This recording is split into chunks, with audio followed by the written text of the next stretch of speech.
que é um jogo, efetivamente, o que é um jogo psicológico? Então, como que eu sei que eu estou envolvido em um jogo psicológico?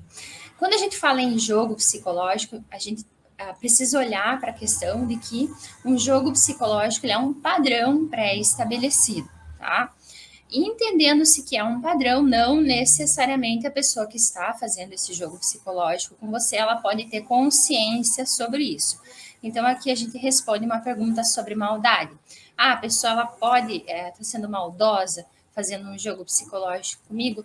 Sim e não. Se ela não tem consciência, não necessariamente a gente pode, então, inferir sobre o caráter dessa pessoa.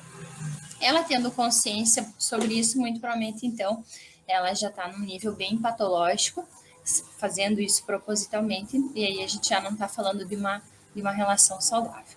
Ok, muito que bem, vamos em frente. Quando a gente fala, então, de jogos psicológicos, a gente está remetendo sempre a esses padrões familiares, essas situações que você trouxe de outros momentos da tua vida, ou que essa pessoa que vive com você trouxe de outros momentos da vida dela.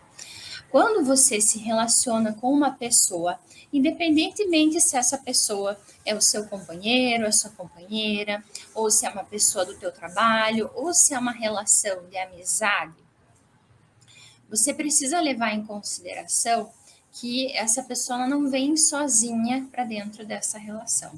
Ela vem com todo o histórico familiar dela, junto com ela, com todas as questões, com os traumas, com dores e tudo mais. Então, quando acontece uma situação nesse sentido, em que eu considero, então, que eu estou envolvido com uma pessoa, essa pessoa traz essa bagagem, eu também trago, tá?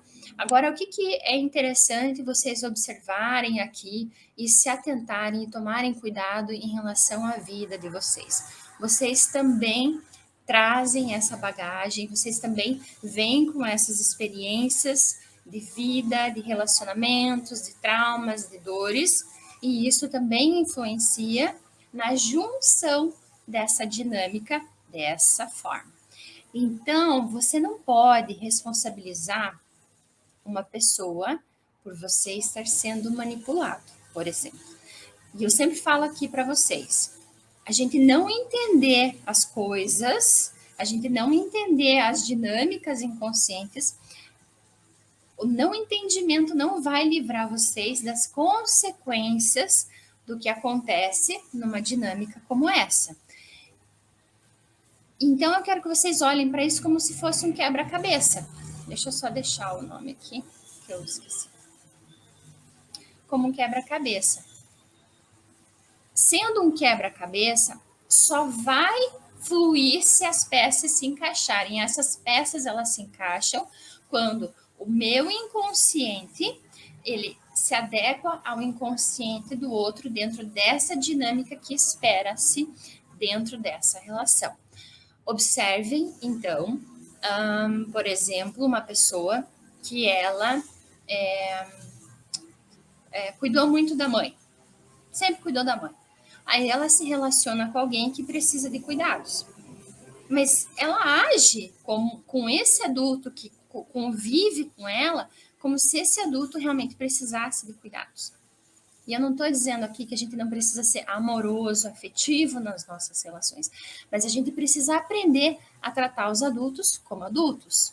Não infantilizar o meu companheiro, a minha companheira, porque eu também trago, então, uma carga emocional e que talvez eu não queira admitir, de que eu não consigo lidar de uma forma efetiva com esse relacionamento aqui, porque a única forma com que eu aprendi a me relacionar foi dessa forma, e a forma que eu aprendi foi que eu precisava cuidar, que eu precisava ser o pai, que eu precisava ser a mãe. Então, isso não acontece só com mulheres, isso acontece com homens também, e isso diz sobre padrão e comportamento, isso diz sobre como eu aprendi.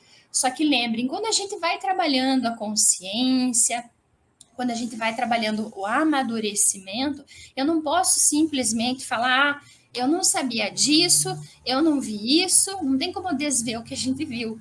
Então, quando eu percebo que eu tenho um comportamento X, Y, Z, que eu tenho uma tendência a exagerar nos cuidados, ou quando eu percebo que eu tenho uma tendência a viver relações abusivas, é sobre mim, não é sobre o outro. E eu quero que vocês lembrem disso. Ah, eu tenho uma tendência a viver relações em que eu sou manipulado. Então é sobre você, não é sobre essa pessoa. Qual que é a tua parte interna que está encaixando nessa dinâmica aqui? O jogo psicológico, ele é sempre um convite, né? Uma manipulação também. A pessoa ela age de uma determinada forma, sim, esperando que você tenha uma resposta adequada àquele jogo que ela está propondo para você. Então, se está tocando uma música, né? Uma música específica, eu sou convidada para dançar, eu vou dançar de acordo com o ritmo daquela música. E assim é nas dinâmicas em jogos psicológicos. Você observou aquilo e internamente você disse sim, então a partir do momento que eu aceito essa dança, eu vou dançar conforme a música.